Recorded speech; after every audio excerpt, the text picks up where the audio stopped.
Welcome to my channel, and this is English Podcast.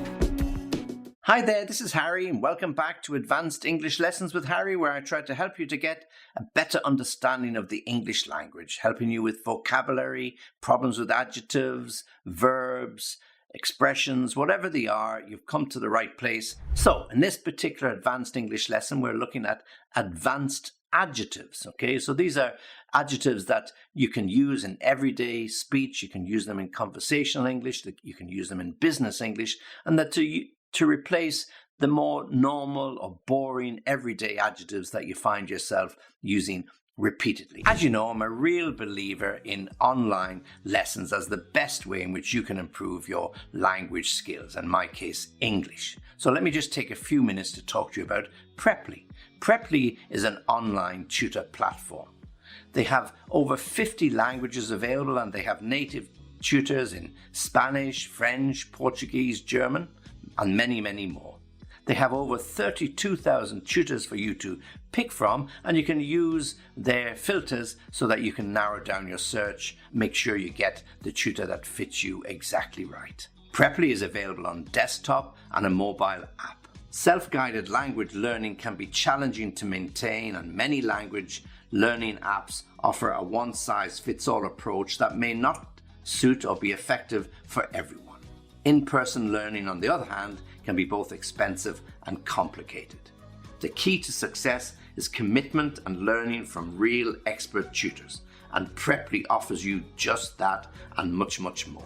With Preply's 100% satisfaction guarantee, they will also replace the first teacher that you selected for any reason it doesn't meet up to your requirements.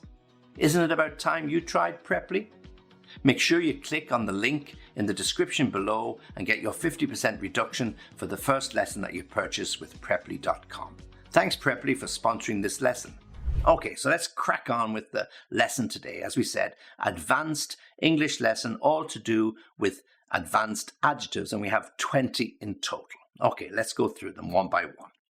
So the first one, good. Okay, so this is, the weather is good, the food was good. So what words can we use instead? Well, we can use excellent or superb. Oh, the weather is excellent, really hot. It's above 20 degrees every day for the last week, and you really, really feel good when you step outside. Or superb, yes. Oh, yeah, the food was superb. You really should go to that restaurant. I've never tasted better. So good, excellent, or superb. For example, the concert was excellent, with the musicians delivering a flawless performance. The concert was excellent, with the musicians delivering a flawless performance. The chef's cooking was superb, with each dish perfectly seasoned and beautifully presented. So the chef's cooking was superb, with each dish perfectly seasoned and beautifully presented. So there you've got examples of good, ordinary adjective, and you can replace it with excellent or superb, and you've got examples as to how you can use both of those. So let's take the second one, number 2, bad. And the two alternatives that I have for you are terrible and atrocious. So just be careful with the pronunciation of that. Terrible, easy, but atrocious, okay, just to make sure you get the right stress. Atrocious. So we often use bad and terrible and atrocious when we're talking about the weather. So let me give you an example. The weather today is bad. So that's the basic use of the adjective. The weather today is bad. The food at the restaurant was terrible, and the service was even worse. So you go to that restaurant and it was a big mistake. The food at the restaurant was terrible, and the service was even worse. Now, if we use atrocious, it brings it up a level, and it means shockingly bad or cruel or really, really terrible. Okay, so for example, the conditions in the prison were atrocious, with inmates living in inhumane conditions. The conditions in the prison were atrocious, with inmates living in inhumane conditions. So atrocious and terrible, two alternatives to the adjective bad. Number 3, happy. So ordinary adjective, happy, happy person, a happy smile, okay? And two alternative words, joyful and ecstatic, joyful, ecstatic. I'm happy to see you. Very basic. I'm happy to see you. Joyful means a feeling of great happiness or delight. The children were joyful as they opened their Christmas presents. The children were joyful as they opened their Christmas presents. And ecstatic, the example of this would be winning the championship for the team left them feeling ecstatic with joy. Okay, so winning the championship for the team left them feeling ecstatic with joy. Okay, so 2 words, ecstatic, joyful to replace happy. Remember to click on the link in the description below to make sure that you get the 50% reduction in the first lesson that you purchase with Preply.com. Now, number 4, if we use the adjective sad, and again, it's just a very ordinary adjective, sad. She was sad after the breakup of her marriage. She was sad or felt sad at the death of her pet dog. And 2 alternative adjectives could be melancholy and sorrowful. Melancholy and sorrowful. And again, just be careful with the pronunciation, particularly on that word melancholy. Melancholy, a feeling of sadness or pensive thoughtfulness, so something deep in thought. Let me give you an example. The melancholy song brought back memories of a lost love and left her feeling blue. So therefore paints the picture that somebody really had a lost love many, many years or decades ago. And when she heard this song, it brought back all those unhappy memories. The melancholy song brought back memories of a lost love and left her feeling blue. And then sorrowful. Sorrowful means a feeling of sadness or distress. She looked at the old family photos with a sorrowful expression, missing the days when they were all together. Okay, so a feeling of deep sorrow, sorrowful. So she looked at the old family photos with a sorrowful expression, a really sad expression on her face. Number 5. So the simple adjective here, big. Yeah, the big house, the big rock, the big tree. Very, very ordinary, basic. But 2 alternative adjectives could be enormous and colossal. Enormous and colossal. And again, just be careful on the pronunciation, particularly with that word colossal. Okay, so let me give you some examples of that. So enormous, what it means is extremely large or something huge, enormous. The elephant was enormous, towering over the other animals in the zoo. So the elephant was enormous, towering over all the other animals in the zoo. And colossal means extremely large or massive, so very, very similar. The colossal statue was a testament to the skill of the sculptor. The colossal statue was a testament to the skill of the sculptor. So colossal means something really, really big, enormous, massive, or extremely large. So here are 2 really good adjectives to replace big. So you get fed up using the big tree, the big house, the big news, enormous, colossal, even massive. Number 6, we'll go to the opposite, small. And again, ordinary adjective, small. The puppy is small. The piece of cake is small. 2 alternatives would be tiny. Some people say teeny or tiny. Or minuscule, as a really nice word, minuscule. So meaning really, really small. So tiny and minuscule as alternative to the adjective small. For example, the tiny kitten could fit in the palm of my hand. The tiny kitten could fit in the palm of my hand. And minuscule means extremely small. The minuscule font on the label made it impossible to read. The minuscule font on the label made it impossible for me to read. Okay, so minuscule and tiny as alternatives to that adjective small, a very ordinary adjective small. Number 7, fast. So here we're talking about speed, fast. And 2 alternatives would be rapid and swift. Rapid and swift. So the basic adjective fast, he's a fast runner. He drives a fast car, yeah, okay? And if we look at rapid, rapid means something that happens or moves very quickly or at a fast pace. The train moved at a rapid speed, rushing through the countryside. The train moved at a rapid speed, rushing through the countryside. So you get this feeling of choo-choo-choo as the train bombs through the countryside, chug-a-chug, chug-a-chug, chug-a-chug, flying along, okay? And then when we talk about swift, which is the other word for fast, this is something that is moving or happening very quickly or promptly. The swift actions of the paramedics saved his life. The swift actions of the paramedics saved his life. Okay, so swift and rapid alternatives to fast.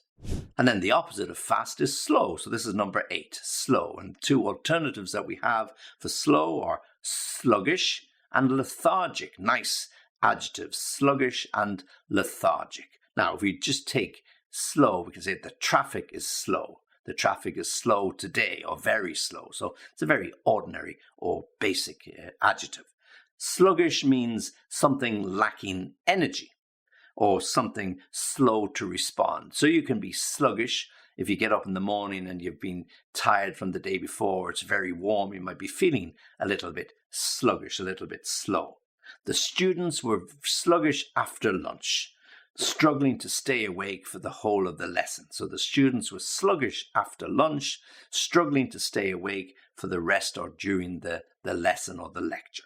And when we are lethargic, then we are really struggling, lacking energy, very lethargic. So the heat made her feel lethargic and she couldn't focus on her work.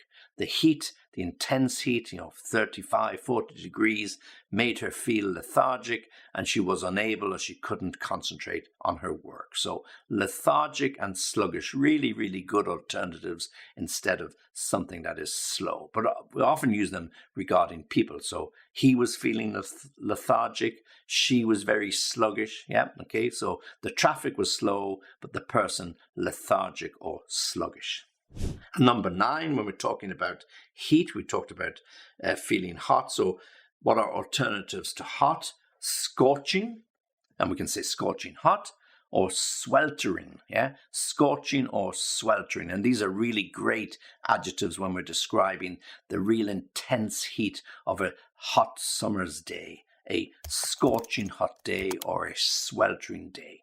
So as a very basic adjective, we could just say it's hot outside, but it doesn't really give any great description. So we can say scorching, something extremely hot or burning. So if you ever walk on really, really hot sand next to the beach, oh, this sand is scorching, it's going to burn my feet. Yeah. So the scorching sun beat down on the desert, making it unbearable to walk. So when the sand is really hot. So the scorching sun beat down on the desert, making it unbearable to walk.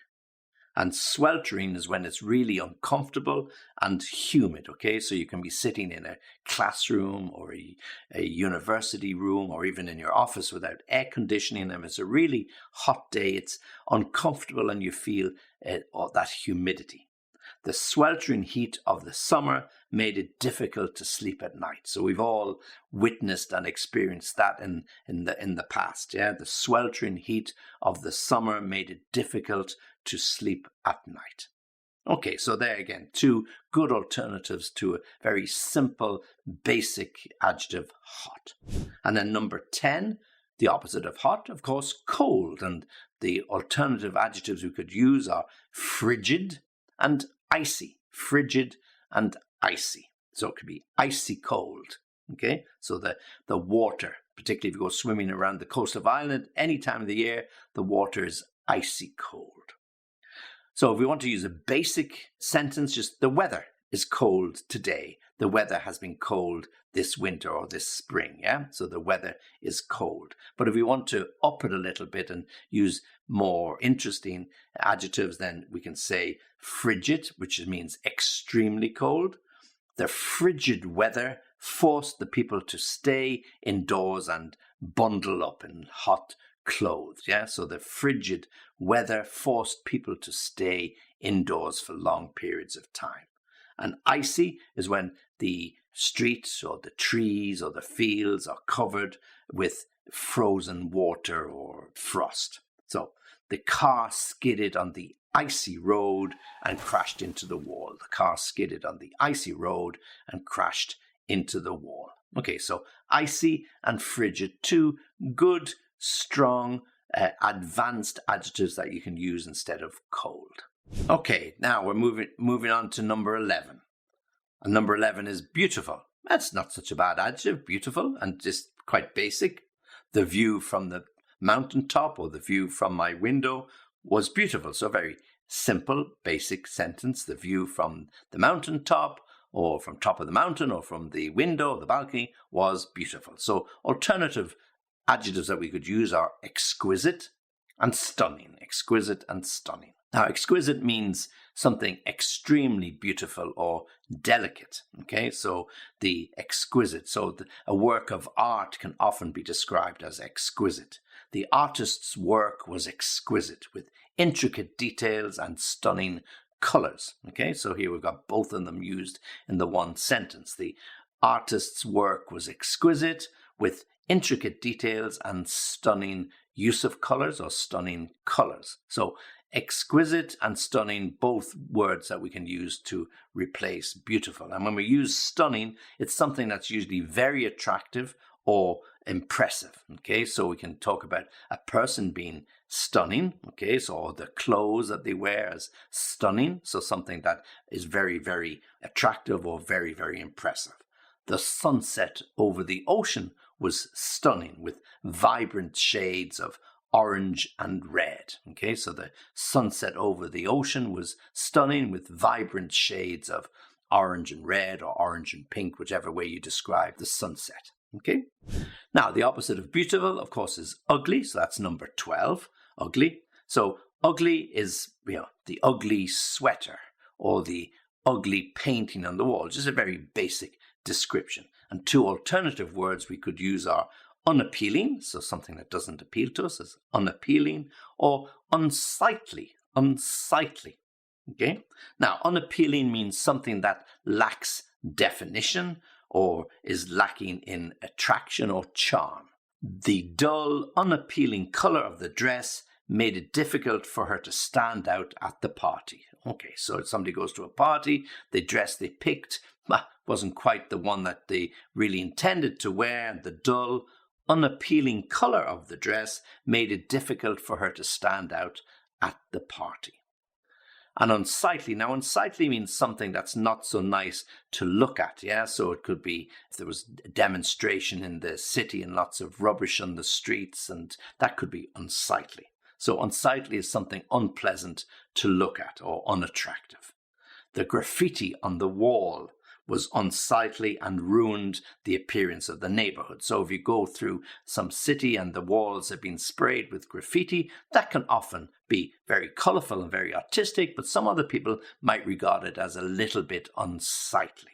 Okay, and if there are, as I said, demonstrations in the streets or protests and people stop collecting rubbish, well then that piled up in the streets, that can also be very unsightly. So rather than saying ugly, we can use unsightly or unappealing to the eye, unappealing or unsightly.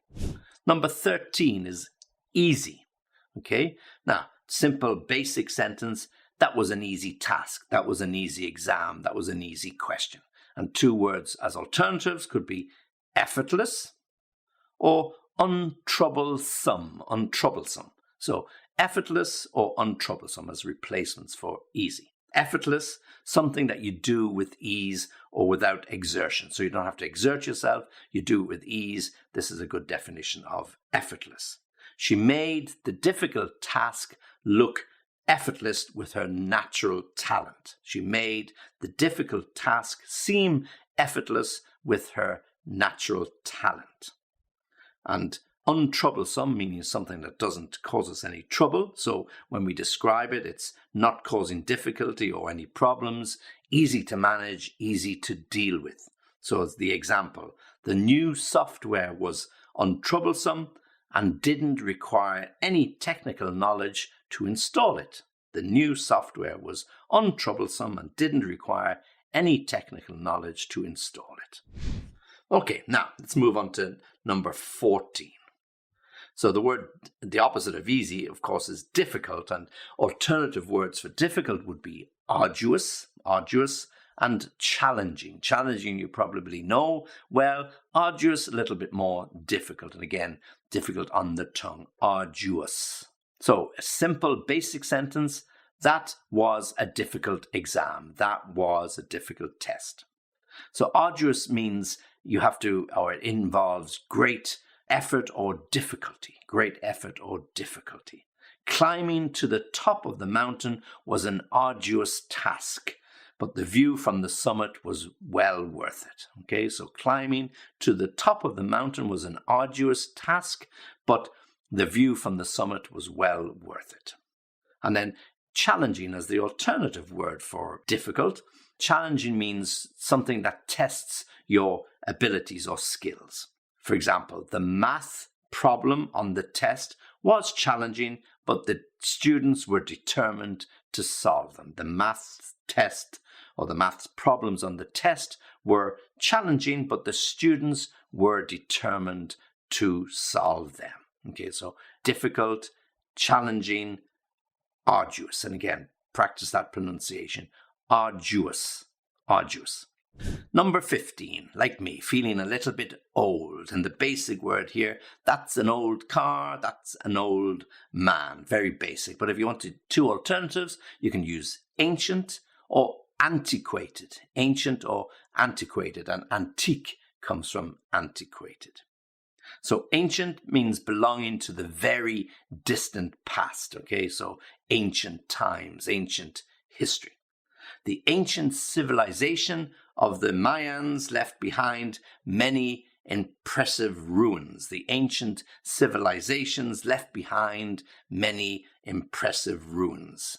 And when we use antiquated, it's something that is very outdated or old-fashioned. So you can have an antiquated equipment or antiquated technology. Okay, so the antiquated machinery of the factory was no longer efficient and had to be replaced. The antiquated machinery of the factory was no longer efficient and had to be replaced. So if we want to replace old with ancient, something from bygone years, ancient, or antiquated, really old-fashioned and out of date. 16 is new. Okay, so the opposite of old is new. So if we want to look at a very basic sentence for new, that's a new gadget, that's a new dress, that's a new car, whatever it might be. And if we're looking for two alternative words, novel and innovative. Novel and innovative. Novel means something new or original. Okay, her novel approach to problem solving was greatly appreciated by her bosses. Her novel approach to problem solving was greatly appreciated by her bosses. Novel meaning new. And then if we use innovative, it's about introducing a new way of doing things or a creative ideas, different ways to do something that you hadn't tried before. Innovative. The company is known for its innovative products that have revolutionized the industry. So the company is known for its innovative products that have revolutionized the industry. Number 17, clean. Okay, so simple, the house is clean, the shoes are clean, the kids are clean. But if we want alternatives, pristine, and immaculate, pristine and immaculate. So really good adjectives that you can use instead of clean, pristine and immaculate. Now, pristine means usually in perfect condition or untouched or unspoiled, pristine. So the car, when it was cleaned and polished, was in pristine condition. Even though it might have been 20 years old, it was really, really clean and shining, pristine. The beach was pristine with clear blue water and white golden sand. Immaculate, again, something that is absolutely perfectly clean and you couldn't pick fault with it. There are no flaws at all. Immaculate. The house is pristine and in immaculate condition. Anybody would be delighted to live in it or even to buy it. Okay, so the house was presented in pristine and immaculate condition. You could eat off the floor. You could eat off the floor. Pristine and immaculate. So really good words to describe something clean, but a nice way to describe it. Now, the opposite of clean, of course, is dirty. So this is number 18. And alternative words for dirty would be filthy. And we often use those two together. Filthy, dirty, when you really want to describe something really, really dirty. Oh, it's filthy dirty in there. I wouldn't go in there. Filthy dirty. And the other one, grimy. Yeah, so something grimy is dirty. Yeah, like a really dirty oven that hasn't been cleaned for many, many months. So we can just simply say in the basic language, a dirty shirt. So it describes that the shirt isn't fresh and it isn't clean, it's dirty. But if we use filthy, it's extreme, extremely dirty, covered with filth, or in a state that you just couldn't wear it, or it's unsanitary. Yeah, okay. So the kitchen was filthy after the party and it took him 2 days to clean it. So the kitchen was filthy, or you could even say filthy dirty after the party, and it took him 2 days to clean it. After working in the garage all day, his clothes were grimy and covered in grease. So after working in the garage all day, his clothes were grimy and covered in grease or oil. Okay? So dirty, filthy or filthy dirty, how we use them together, and grimy. So something grimy and something dirty or filthy dirty.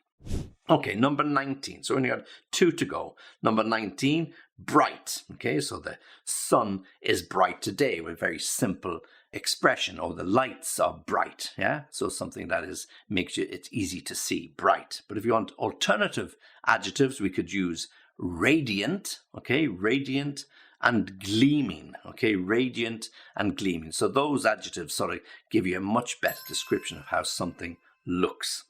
Radiant. So radiant means shining brightly, okay, giving off a very bright, glowing light. The sun was radiant as it rose over the horizon. The sun was radiant as it rose over the horizon, filling the sky with a bright orange glow. Okay, so a wonderful picture. So the sun was radiant as it rose over the horizon, filling the sky with a brilliant orange glow. So radiant. Or somebody could look radiant, you know, in a beautiful dress, beautiful coat, hair perfect. So, she looks radiant. So really, really beautiful. And then gleaming. Gleaming means, again, shining brightly with reflecting the light. Okay, so a polished car could be gleaming. So I want that car gleaming bright when I come back. So I want you to wash and polish it because I'm going to sell it next week and it really has to look its best. Okay, now the last one, number 20, which of course is the opposite of bright. You've got the idea now, and that is dark. Okay, and the 2 words that we could use instead of dark are dim and somber. Yeah, dim and somber. Okay, so just be careful again with the pronunciation on somber.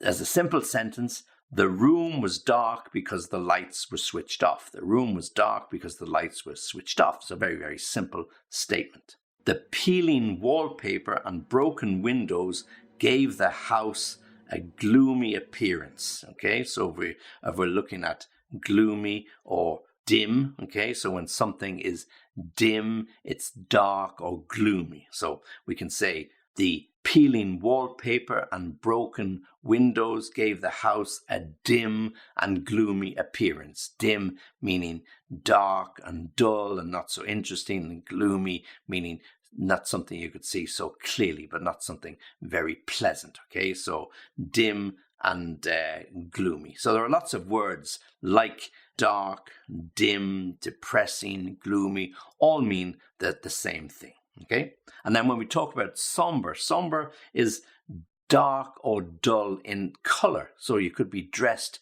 in a somber suit, perhaps because you're going to a funeral, or perhaps because you don't like bright colors. So it's not necessarily gloomy, but they are dark and somber. So often a somber appearance when somebody's going to a funeral because it's a sad occasion.